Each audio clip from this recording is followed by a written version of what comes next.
কি ব্যাপার অফিসার, আপনি হঠাৎ বাড়িতে এসে পাসপোর্ট দেখতে চাইছেন? কোনো প্রবলেম? আপনি কি আমায় জেরা করবেন নাকি? আপনাকে কোনো কৈফিয়ত দিতে আমি বাধ্য নই। আমি আপনাকে জেরা করিনি, কোনো কৈফিয়ত চাইনি, জিজ্ঞেস করলাম। ওই একই হলো, আপনার হাবভাবটা ওরকমই ছিল। আমরা ক্যারল ব্রাউনকে একবার থানায় নিয়ে যেতে চাই।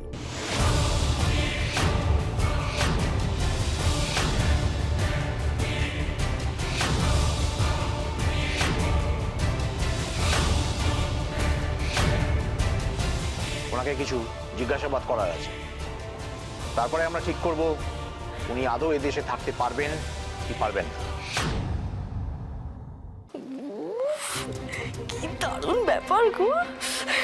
এই অসামান্য দৃশ্যটা দেখবো বলে আমি বেঁচে আছি, জানো তো।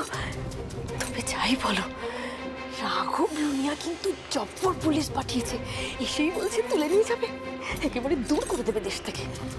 আপদ যত তাড়াতাড়ি বিদে হয় তত ভালো। কি শাশু বাবা, সিনটা কেমন শুরু হয়েছে বলুন? খাসা খাসা সিন। সব কিন্তু নকলি মাল। হ্যাঁ হ্যাঁ, এই নকলি পুলিশ। ক্যারল ব্রাউন, চলুন, আমাদের হাতে সময় খুব কম।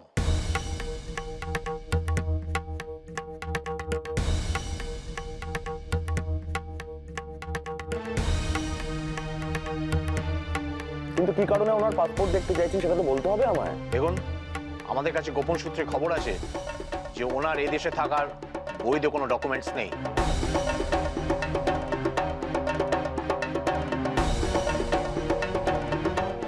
ওগোরা, এসব কি হচ্ছে বল দেখি। বাবা, বাবা, আপনি কিছু। এক মিনিট অফিসার, লিগ্যাল পেপারস নেই মানে? ক্যারল যখন এখানে এসেছিল তখন তো ওয়ার্ক পারমিট নিয়ে এসেছিল, কাজ করবার জন্য এসেছিল, সে সমস্ত তো লেখা থাকার কথা। ক্যারল, তুমি আমরা হঠাৎ করে এদেরকে এন্টারটেইন কেন করছি? কেন বলবো সবকিছু এনাদেরকে?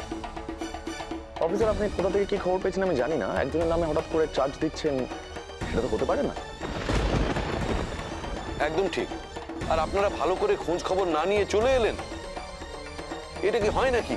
আপনি কোন থানা থেকে আসছেন? এই তো লোকাল থানা থেকে। বাস, জুলিয়ে লাভ করলো। কেন কেন আবার কি? আরে লোকাল থানা বলছে, গাদাগুলো কোনো ফেমাস থানার নাম বলতে পারলো না। এই চিকো, রাঘব লুনিয়া এদের ঠিকঠাক ভাবে শিখিয়ে পাঠিয়েছে তো।